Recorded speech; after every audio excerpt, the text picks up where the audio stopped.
अस्सलाम वालेकुम एवरीवन। आज की क्लास में हम लोग डिस्कस करेंगे section 3.2 which is Python and overview. Okay, इसको हम लोग अपने नोट्स से स्टार्ट करते हैं। अगर आपको ये नोट्स चाहिए तो ये नोट्स भी मैं आपको प्रोवाइड कर दूंगी। बेसिकली आज की क्लास में हम लोग इंट्रोडक्शन देखेंगे पाइथन का कि पाइथन होती क्या है। पाइथन एक मोस्ट पॉपुलर प्रोग्रामिंग लैंग्वेज है जो बहुत आजकल यूज हो रही है। इसकी फेमस होने की वजह क्या है? क्योंकि इसका जो सिंटैक्स होता है वो बहुत सिंपल होता है, इजी टू राइट होता है, हर कोई इसको अंडरस्टैंड कर सकता है। इसके अलावा हम लोग देखेंगे कहाँ पे पाइथन लैंग्वेज को यूज किया जाता है। डाटा एनालिटिक्स में यूज किया जाता है। पाइथन बहुत हेल्पफुल है जब हमें लार्ज अमाउंट में डाटा को एनालाइज करना होता है। इसके अलावा इसको मशीन लर्निंग में यूज किया जाता है। पाइथन लैंग्वेज को यूज करते हैं जो इंटेलिजेंट सिस्टम है उनको बिल्ड करने के लिए। और वो सिस्टम्स कहाँ से लर्न कर रहे होते हैं? डाटा से लर्न कर रहे होते हैं, जैसे रिकमेंडेशन सिस्टम। इसके बाद हम लोग देख लेते हैं कि पाइथन को कहाँ पे यूज किया जाता है। सॉफ्टवेयर डेवलपमेंट में यूज किया जाता है। पाइथन को यूज किया जाता है जो डेस्कटॉप एप्लीकेशंस होते हैं उनको क्रिएट करने में, वेब एप्लीकेशंस को क्रिएट करने में, और बैकएंड सिस्टम्स को डेवलप करने के लिए पाइथन लैंग्वेज को यूज किया जाता है। इसके बाद हम लोग देखेंगे कि नेचर क्या है पाइथन की, पाइथन किस टाइप की होती है।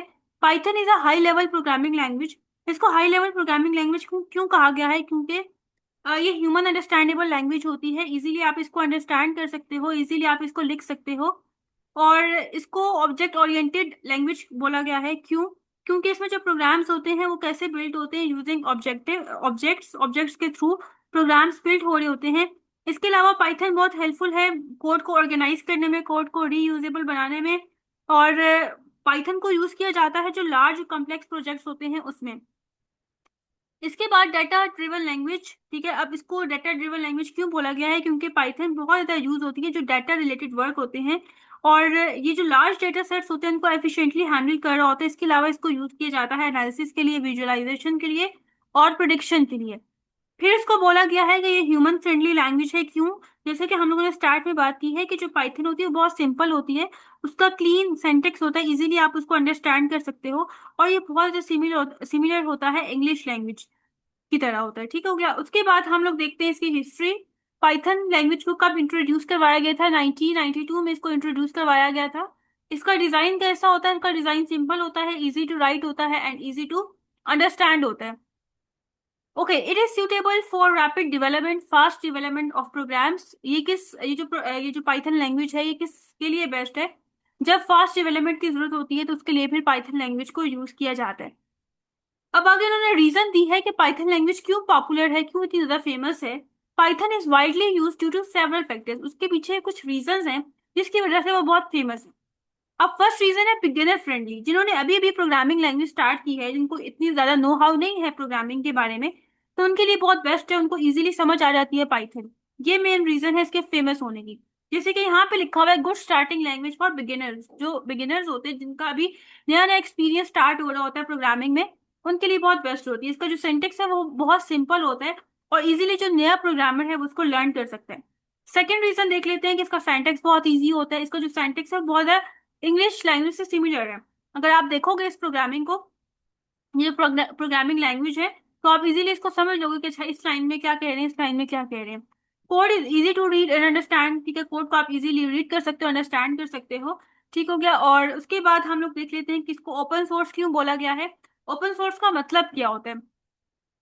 ओपन सोर्स देखें, जो भी सॉफ्टवेयर है ना, जब हम उसको बनाते हैं तो उसके लिए फिर हमें कोडिंग करनी पड़ती है, प्रोग्रामिंग करनी पड़ती है।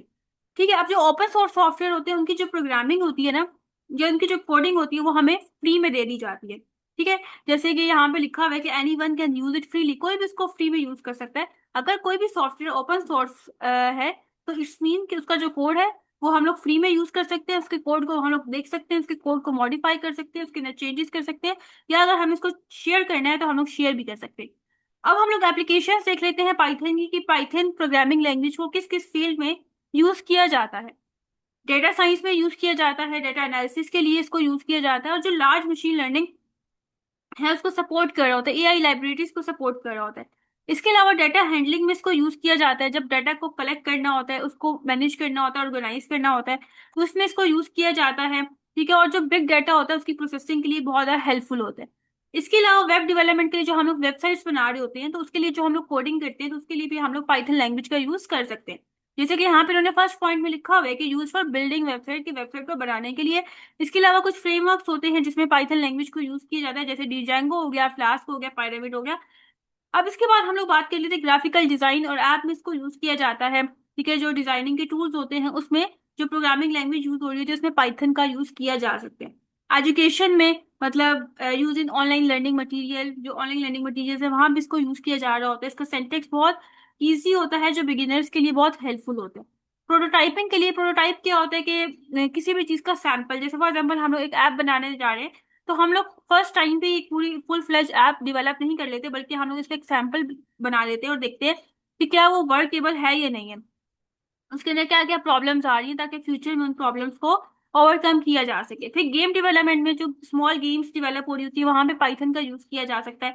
इसके अलावा कुछ पाइथन बेस्ड एप्लीकेशंस हैं, ऐप है, जैसे फ्लास्क हो गया जो कि वेब फ्रेमवर्क है, वेबसाइट्स बनाने के लिए यूज होता है। फोटोशॉप हो गया जो कि इमेजेस वगैरह एडिट करने के लिए एक टूल है। GIMP हो गया जो कि इमेजेस को एडिट करने के लिए एक सॉफ्टवेयर है। डिजेंगो हो गया, ये वेब फ्रेमवर्क है, वेबसाइट्स के लिए यूज होता है। और पायरामिड है, ये भी वेब फ्रेमवर्क है। तो यहाँ पे पाइथन लैंग्वेज को यूज किया जाता है। नेक्स्ट टॉपिक हमारे पास है पाइथन इंटीग्रेटेड डेवलपमेंट। IDE क्या होता है, इसको हम लोग नेक्स्ट क्लास में स्टार्ट करेंगे। आई होप तो आज का लेक्चर आपको समझ आया होगा। इन केस फिर भी कोई क्वेरी है तो आप कमेंट सेक्शन में पूछ सकते हैं।